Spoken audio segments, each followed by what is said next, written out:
Check this out. Truck found a friend. Ian and I kind of have matching trucks. He just put a 3-inch lift in the front of this. It's got the different upper control arms. Check that out, standard. I think it's got like 469,000 on it.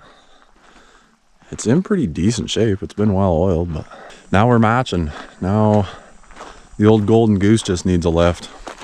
I got one lined up for it in the next couple weeks. A little set of a little bit bigger tires. Then I'll have to get her in the shop up on the hoist and get it undercoated. Old Murray's looking good now. Got the new torsion keys in her there now. Front end isn't doing a nosedive anymore.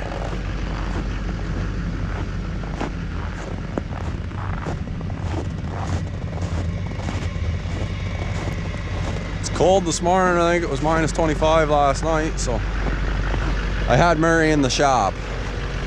Right where she belongs. Yeah, that looks way better. So it's going in now to get a little bit bigger set of tires on it. Gonna put some 285 BFGs on there, so that'll look good. Murray's home. New tires. They look so much better than those little pizza cutters. Now I gotta get it undercoated, and then she'll be all ready for the winter season. That's good. I'm finally getting around to that because it's like the middle of January.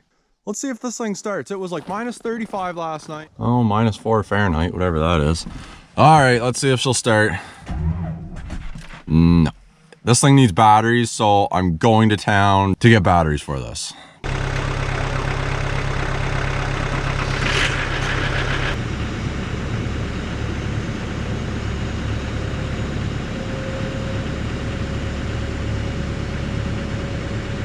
January 24th.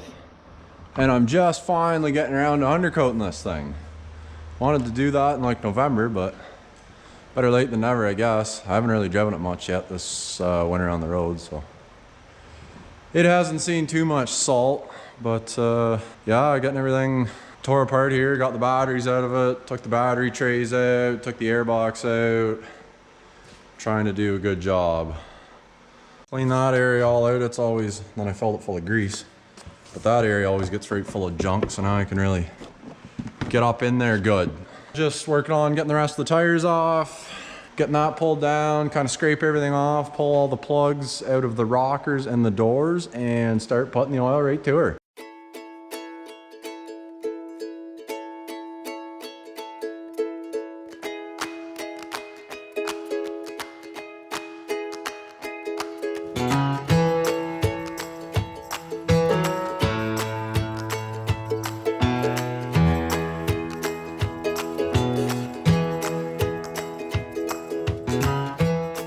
Finally got her done. What a job. I think I'm probably the only person in the world that takes like 8 or 10 hours to undercoat a vehicle. But let me tell you, I don't mess around. There is so much oil on this thing. There is a lot of oil on those frame rails. Like, look at those rockers. There's a ton of oil on them. That's good though. Murray's friend's back. Ian got bigger tires. He got 285s. And he's got the nice chrome simulators on there. I guess they look better than rusty rims. It's looking good. And then old Murray. So it's got the lift keys in it, and they're turned down as low as they'll go. That's just the offset of them. No lift in the back yet. And then I had to go with a 2-inch spacer in between the duals, since the tires are a little bit bigger.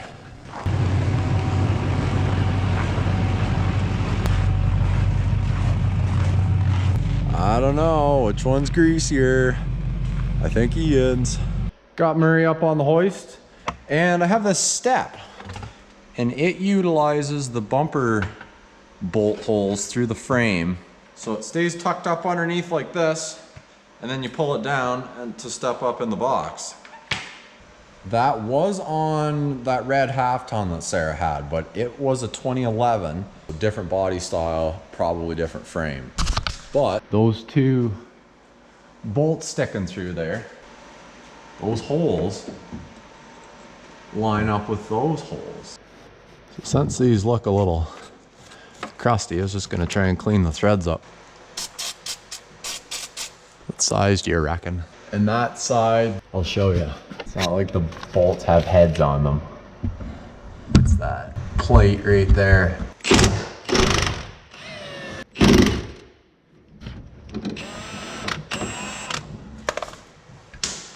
Almost caught it. The factory paint's still on there, so.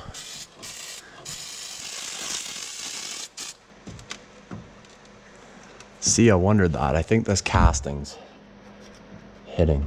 Yeah, you can see it's touching there and touching there.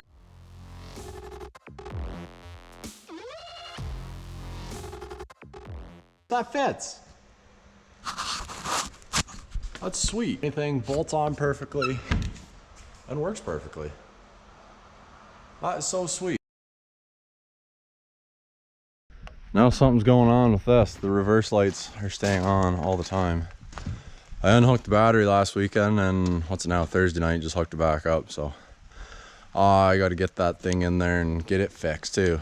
So just taking a quick glance under here at why the reverse lights might be on. Whole bunch of those little connectors, and that's all spliced into the trailer wiring, and then that feeds a trailer plug up there. Oh, I'm kind of wondering, like it looks like there's corrosion in some of those, so maybe that's the issue right there. I'm probably just gonna pull all those apart and make a good connection on them.